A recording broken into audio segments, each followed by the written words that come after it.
Thank you for joining us on this Zeteo live town hall on Pakistan and the fate of Imran Khan. Many of you will remember that I interviewed Imran Khan back in May via written questions while he was in prison. Last week, his ex-wife, Jemima Goldsmith, for the first time came out publicly saying she's worried about his safety, that their sons are no longer able to speak to him on their weekly calls, that he's been deprived of electricity, that he's in solitary confinement, and that his lawyers are worried about him. So my question is the Pakistani government, is the Pakistani military about to do something shocking to Imran Khan, the leader of the PTI, the former Prime Minister of Pakistan? Joining me to discuss this today on this special Zeteo town hall is Zulfi Bukhari, who served as special assistant to Prime Minister Khan when he was in government. He was a member of his cabinet, and he's currently an advisor to Imran Khan on international affairs and the media. Zulfi, thank you for joining us on this Zeteo town hall. Thank you, Mehdi. Thank you for having me. So I'm going to throw some questions at you, but everyone in the chat, you're on a Zoom town hall. I see there are hundreds of you now joining. Please do stick your questions in the chat, and I will read as many as we can get through over the next half an hour with our special guest. But Zulfi, let me kick it off. What are you hearing about Imran Khan's conditions currently in prison in Adiala in Pakistan? Well, we got it from the horse's mouth himself. 5 members of our party were allowed to meet Imran a couple of days back. And in that, Imran Khan had categorically said that his conditions had worsened massively, but his spirits were high. He had no electricity. There was no hot water. There was inadequate food. He was in 24-hour lockdown, whereas usually he would get an hour of exercise. So, he was obviously now started the severity of it. And the same thing probably is happening with his wife, by the way, who he hasn't been allowed to meet now for 10, 12 days. No one's heard of her, no one's visited her, no one's allowed to visit her, and nor family, nor spokespersons, nor his legal team. And I'll just let you know that when Imran Khan got put into this even further solitary confinement, it was while these amendments were now shaping up as they did last night. And the only person who he had given the last instructions to was one of his legal team, Intizar Panjota, who was his lawyer in many cases and his spokesperson to give his message from prison all the time. And he's been picked up for the last 15 odd days as well, and we don't know where he is. We haven't heard from him, and he's abducted. His lawyer? His lawyer, yes. One of his lawyers in many cases, and his official spokesperson from prison. He's the same person, and he's been abducted. Were you surprised by Jemima Goldsmith's intervention, his ex-wife in London last week? On Twitter, she has been relatively quiet for the past year or so on the grounds, as she rightly argues, that anything she says will be interpreted as foreign intervention, quote unquote Jewish intervention. She gets a lot of anti-Semitic hate, but she felt it's so extreme, the situation right now, that she had to speak out, especially on behalf of her sons. Well, look, we're glad that she did. Her voice carries a lot of weight, especially in the UK society and internationally. I'm in touch with his sons, and they're extremely worried, and I'm glad that they convinced their mother to do so. Obviously, before they had contact, Imran Khan had contact with his sons. So I guess, apart from being in prison, it wasn't as life-threatening, worrying. And this has obviously shaken up everyone, especially his family. So just to remind people joining this Zoom town hall, which we at Zeteo are hosting with Zulfi Bukhari from former Prime Minister Khan's party, there are hundreds of you now joining the chat. Please do stick questions in the chat, and I will try and ask them as soon as I can see them. There's a few coming in. There's a Q&A, so you can put them in the Q&A. So I'm just looking at some of the questions now. While I look at a question, let me just put this to you, Zulfi. The Adiala jail authorities said last week in response to Jemima's claims that, quote, Imran Khan has been given all facilities, including uninterrupted electricity, proper meals, and the opportunity to exercise regularly. They said that a professional cook prepares his meals. They even released a detailed menu of apparently what he served every day. Khan's breakfast consists of coffee, chia seeds, beetroot juice, yogurt, chapati, biscuits. For lunch, he served local chicken. Dinner includes porridge. What is your response to the jail authorities saying, no, he's totally fine, this is all lies and conspiracies from his supporters? Well, look, I mean, before he did have time to exercise, he was, given normal prison food. I mean, they're just adding on and lying in many ways. But of late, especially the last 2 weeks, hence Jemima's tweet and everyone else's concern, all these things have been shut down, including electricity. So, and he's totally confined 24 hours. So, it's an absolute lie. And reality is that why are we not allowed to see him? What caused the question, what should be being asked is that what randomly 12 days ago would you issue a direct order from, the Interior Ministry that no one's allowed to see Imran Khan all of a sudden for 12 days? Did he beat someone up? Did he do something in prison? Like, what are we talking about?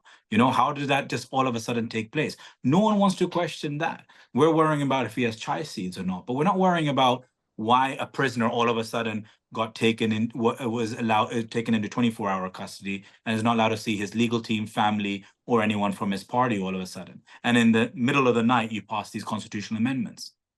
So we'll come to the constitution amendment. We've got some questions about it too. Just Nader Barakat in the Q&A asks, can you please remind those of us who are not familiar in this case, why is he imprisoned? What are the, because a bunch of charges went away, right, Zulfi, but there's a bunch of new ones that have come in. Yeah, look, that's an excellent question because no one really has the answer. The Imran Khan had, when we came out of power and we were overthrown, he had about 200 cases on him, including murder, terrorism, all sorts of things. By the grace of God, most of his cases went away because they were ridiculous. Charges, him sitting in one city, there was murder charges placed in another city, which he hadn't visited probably for 2 years. And then there was also the Cypher case, along with others. And he was acquitted. Any case that came out of the lower courts and went into a high court, he got acquitted of. The only case that he's got a conviction of is the kangaroo court that was set up in Adiala prison itself, and he was not allowed to give a defense. His lawyers weren't allowed to speak, and in around 3.5 minutes, they gave a judgment that he's convicted with no defense allowed. Convicted of was the Toshakhana case of him selling treasury watches illegally, right? Something as ridiculous as that. And we weren't allowed to give a defense. And on that same case, Mehdi, you have a UN arbitrary detention working group 27-page odd decision saying it's absolutely ridiculous. Not only is it ridiculous, he should be released. Not only should he be released, he should be given compensation. The people who have placed him in prison and that were a part of this should be put under inquiry. And also the UN said that this was only done so he couldn't participate in the February 2024 elections. Isn't there also a new case thrown against him? I saw accusing him of incitement to murder because of a police officer who died in some PTI protests. Is that correct?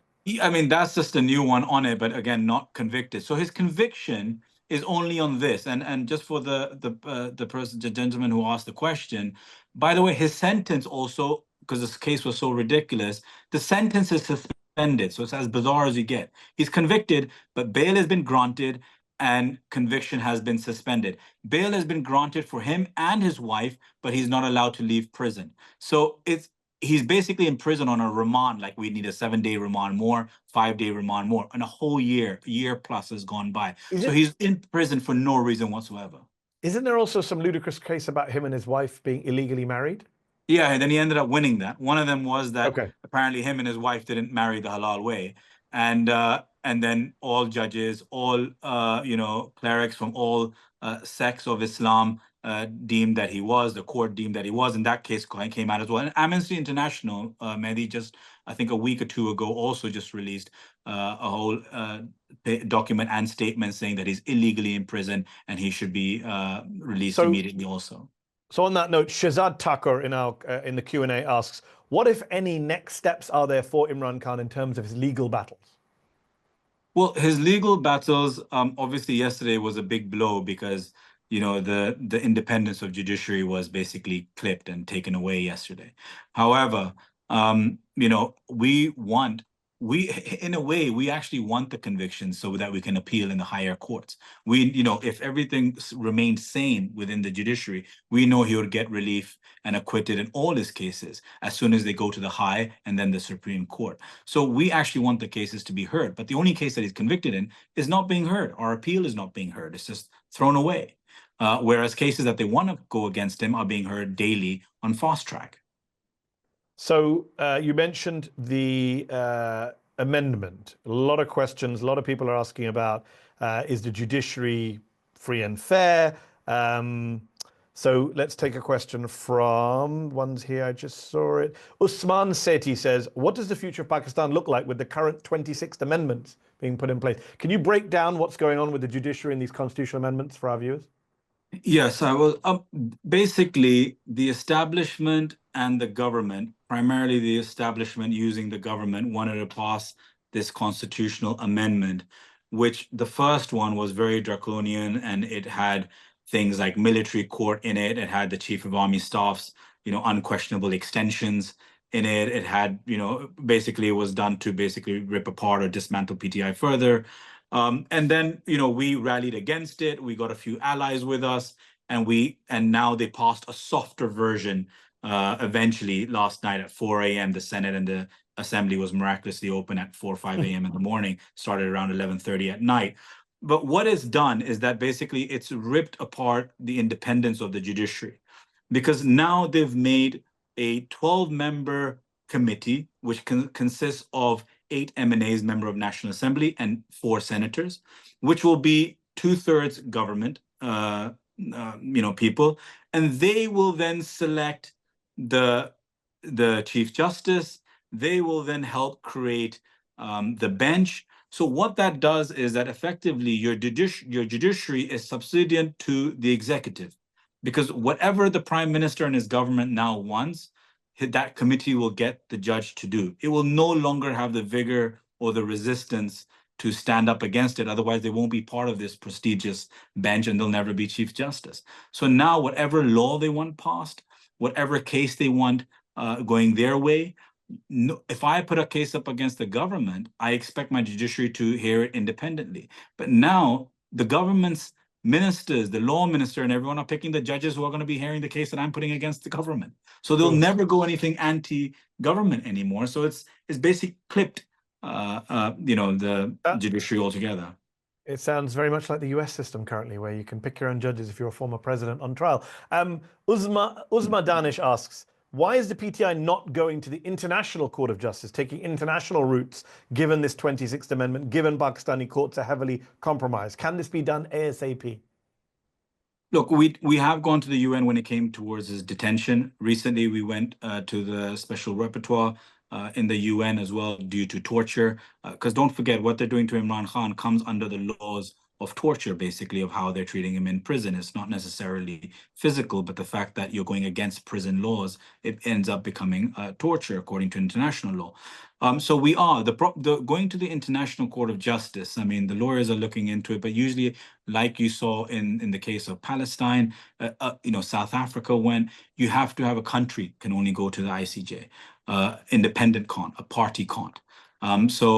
We're looking at other options on how to go about this. And by the way, the UN also has passed many statements about this new amendment, saying that it's completely against international law. There's a few people in the chat asking, what is PTI up to, your party? Some people seem dissatisfied. Ashra Sayed says, why is the PTI not protesting outside the Adiala jail? It seems like the PTI leadership hasn't made serious efforts to get Imran Khan out. What's your response to that? Well, their frustration is absolutely justifiable, if I say so myself. We must understand that the brutality that happened in Punjab, not so much in KP, was a complete different level that the country has never seen. We had 13,000 people thrown into prison. We have Imran Khan, our top-tier leadership, former 2-3-time former Foreign Minister Shah Mahmood Qureshi, workers, his wife, his sisters are in prison. So Imran, his wife, his sisters, all are in prison. And at one time, we had 13,000 other people in prison. The brutality that the Punjab police deals with protesters is completely different from the rest of the country. And every time we've come out in protest, we've been tear gassed, shot with rubber bullets, beaten, hundreds of arrests. So, at the end of the day, we keep doing these protests and we keep getting hundreds of people arrested. Then for 6 months, we're in courts trying to get them released. Their families are suffering. They're the bread earners. So we have to be very careful on how we go about these protests. Plus, we're worried that like May 9th, they'll try to do a sort of false flag operation and blame more cases on Imran Khan that he's inciting violence from sitting inside. But now, after these amendments, I agree with the gentleman who asked the question. There's nothing else left for us to do apart from come out in large scale and do a peaceful nationwide protest consistently until we at least reverse these amendments. And a bunch of people are asking, like multiple people, let me, if I can grab one name, but many are asking, what can, so Sadaqat Khan, for example, a bunch of people in our commenters are all asking, what can we do living in the West, living in the UK, Canada, America? Sayed Ali Alsat says, what can we do as overseas Pakistanis to help Imran Khan, is what the question is. A lot of people asking that. Look, overseas Pakistanis, recognized Imran Khan as their prime minister 27 years ago. They were the first to support him in politics when people in Pakistan ridiculed him and laughed in his face that he'll never get anywhere in politics. So they've been the strongest backbone of Imran Khan all through the decades. At the moment, what the most important thing is awareness. It's about which country you're in, where can you lobby, your local MPs, senators, congressmen, NGOs, human rights organizations. This is the most important thing that could happen right now. Obviously, the party, the accounts have been frozen. There's another case of international money being used, foreign money funding into the party. That's also an issue for us, paying lawyers, multiple lawyers, hundreds across the country fighting these cases. So funding's a big issue as well. But apart from that, I would say the lobbying, raising your voice in the right places to, give awareness of what's happening to Imran Khan and his political party. Sayed Ali Akbar asks, Mr. Bukhari, you're in the UK. What are you doing in the UK for Imran Khan? Have you raised this issue in front of the British authorities? Multiple times. I've had many. What do they say?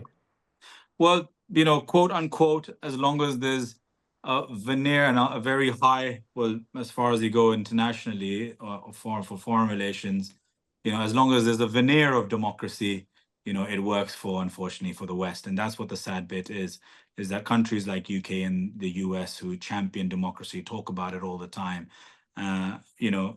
just have no regard for it. I mean, the 2024 February election is an open shut case. All independent election surveyors have all said that it's an illegal election. I raised the voice in the House of Lords as well. We had a session over there with Lord Dan Hannan and MP Naz Shah and many others hosted, and them two hosted it.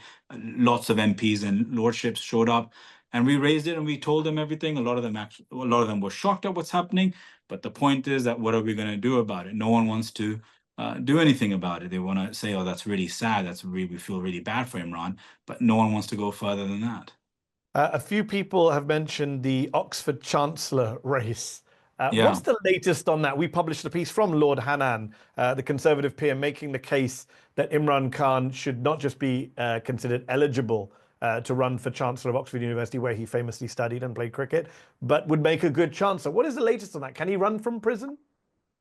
Well, they've refused for him to run, and it's quite a juicy story, actually, and I think it will probably be coming out very soon.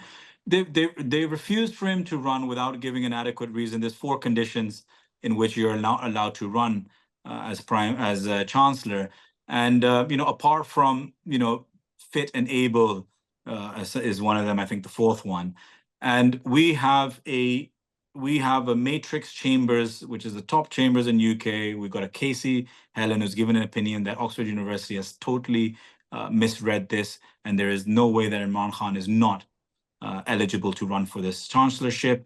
And there's a twist in the story that what opinion did they go on? They haven't given us a reasonable justification yet. They haven't given us actually a justification. So our lawyers have written to them today morning again, and we've said we want the exact reason, or if you've taken a barrister's opinion, we want to know what the barrister's opinion is.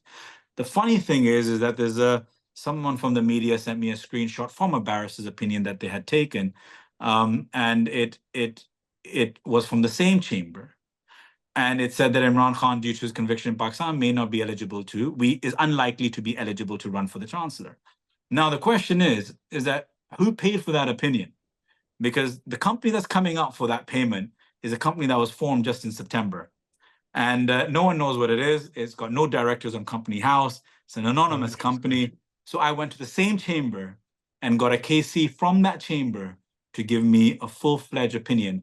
And even the barrister that wrote that opinion said that nothing was presented to me apart from the judgment that he had in Pakistan, not the UN report, not the Amnesty International report, not that his defense wasn't allowed to be filed, nothing of the sort. So it's a very someone out shabby there job. is spooked. Someone out there is spooked at the prospect of Imran Khan becoming Chancellor of Oxford University. It was a very shabby job by Oxford. It was very disappointing. And you know, my alma mater, sadly. I'm going to release the opinion very soon, probably tomorrow morning, of the KC. I don't think I've ever voted in a Chancellor's election. Let's see if I will going forward. I think you have to register. All right, a lot of questions. I'm in the US, you're in the UK. A lot of questions in the chat about America's role in all this. Negat Khan asks, is it true the United States is behind Imran Khan's fall from power? Question that gets asked a lot, especially in relation to the cipher and the Intercept reporting. And in addition, I want to throw a subsidiary question, which was from, if I can find it, Khurram Mirza says, what about the US involvement in all of this? The State Department has mentioned they were monitoring and concerned about the election results. Is democracy being followed in the US's eyes? Well, I don't know in which lens they can even say that democracy has been followed in Pakistan. You know, they keep talking about it, but and the spokesperson of the White House keeps, and the State Department says, we want to ensure democracy. What democracy are we talking about? You know, this election, 2/3 of it, Imran won hands down. We had our symbol ripped away from us, our election symbol ripped away from us. We contested as independence, and yet we are the largest majority in as a party in the National Assembly at the moment as well. As far as for the US's role in it, you know, the cipher was very clear, right? This is the diplomatic cable. Correct. Now, the diplomatic cable from, you know, Mr. Donald Lu was very straightforward to our ambassador, that if Imran does not, quote unquote, behave, you know, we will be very unhappy with him, and we will not support, you know, him any further, and we will support the vote of no confidence in a way. So there's nothing more to it. The language he used, the behavior that he, you know, expressed in front of our ambassador was very demeaning, to say the least, and it was very undiplomatic-like. So that's something which is fact. Now, how much did America get involved or not get involved is a different story. But them not getting involved and ensuring democracy is often good enough for the establishment to continue on doing what they want to do. So there's no doubt, like Imran Khan said, that forget if America's involved or not, America would take intelligence from us, right? Now, where would that intelligence come from? They would get their intelligence guys to reach out to probably our army chief at the time. And him and Imran weren't getting along. And he probably said, you know, President Biden, you know, Imran Khan's really anti-West, and he's a beardless Taliban, and he's this and he's that. We need to get rid of him. Okay, fine, do what you have to do, and you know, we're turning a blind eye to it. Perhaps that's the story, but it 100% came from our army chief, and there was 100% no involvement to stop or ensure democracy in any way by the US. That's obvious by Donald Lu's cable. We'll come back to the army chief in a moment. Yasser Navidas, and a lot of Pakistani Americans I'm hearing are saying, well, we want to support Donald Trump because we think he'll be better on Imran Khan than Joe Biden, who they blame for being involved in a coup. Yasser Navidas, if Trump gets reelected, does he see Khan, do you, Zulfi, see Khan coming out of prison under a Trump presidency? Well, look, I think President Trump has a soft corner for Imran Khan for sure. And, you know, the 2-3 meetings they had, our relationship with the US was exceptionally good while Donald Trump was the president. It wasn't good when the Democrats came in, and for what reason, India pressure, something else, you know, Afghan, maybe. But, you know, so I think Donald Trump in that sense, you know, wouldn't be worse for PTI, and Imran Khan, I think certainly would be better. Wouldn't be when worse. When it comes to that particular I should point out to our viewers that Sajid Tarar, who's a very famous, not famous, but he's known in circles as one of the few Muslims close to Trump, who's a Pakistani American, has said he hasn't heard anything from Trump saying, or the Trump camp, that they have any interest in the Imran case. Let's see what happens if he even wins. Let's talk about the military. You mentioned the chief of staff, who was Bajwa at the time. Currently, it's Asim Munir. Imran Khan, in his interview with me earlier this year, said he places all of the blame on Omar Bajwa and the then chief of staff for his predicament. He has since, in other interviews, talked about Asim Munir, the current army chief of staff, targeting him. He worries that he might try and kill him. Before we get to that and the fate of Imran Khan, I just got to ask you one obvious question, which is, Imran Khan came to power, PTI rose because he was seen as being close to the military, right? That was a universal view, both inside and out of Pakistan. Does the PTI, do Imran Khan, do you have regrets getting close to a military that eventually screwed you over? No, I don't think it's about having regrets to be close to the military. Look, Mehdi, let me explain to this. The military, and I'm not just saying this is a biased thing. Anyone can challenge me on opening up any constituency in Pakistan in this 2024 elections, and you would see the results of it. The military has always, what they've always done is that, let it be before Imran Khan was even a top runner for the premiership, if it was Nawaz Sharif and Benazir Bhutto at the time, they would always know who's coming in next because the public had already decided. So you knew which way this election was always going. It was never a close shout between Nawaz Sharif and Benazir. So when they knew that an election is happening and Benazir is going to be winning, they would cozy up next to Benazir Bhutto saying, okay, you're going to become the next prime minister. All they will do then is support the wave that the public have already decided. Same with Nawaz Sharif. And so then they would help them because they know that they're the prime minister in waiting. And that's as far as it would go. And then they would have a fallout like they did with us. The same thing happened with Imran Khan. He had a great relationship with the army, and so we should. It's not India's army, it's our army. And it's great to be on the same page.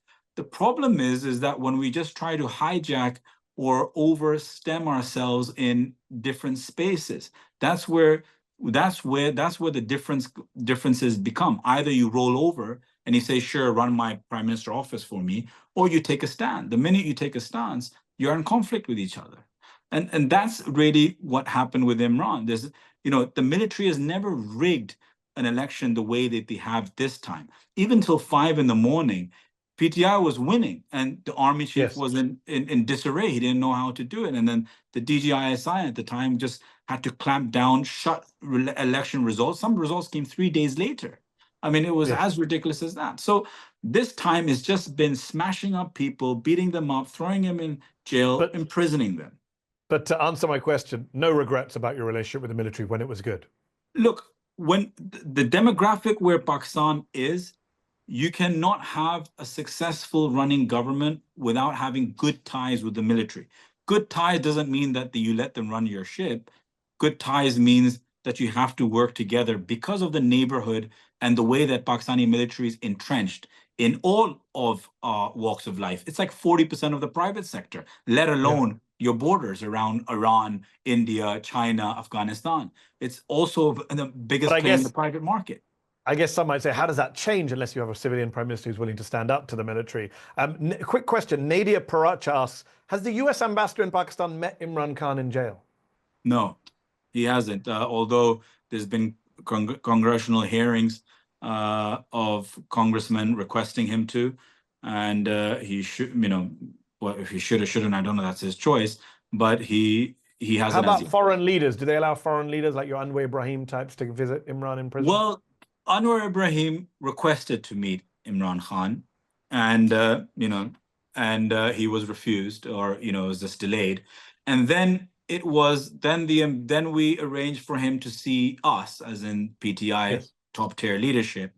The ambassador reached out to our parliamentary leader Umar Ayub, who was also the Secretary General, it was at the time, and a meeting was scheduled. All happy, okay, fine, we get to meet the PM.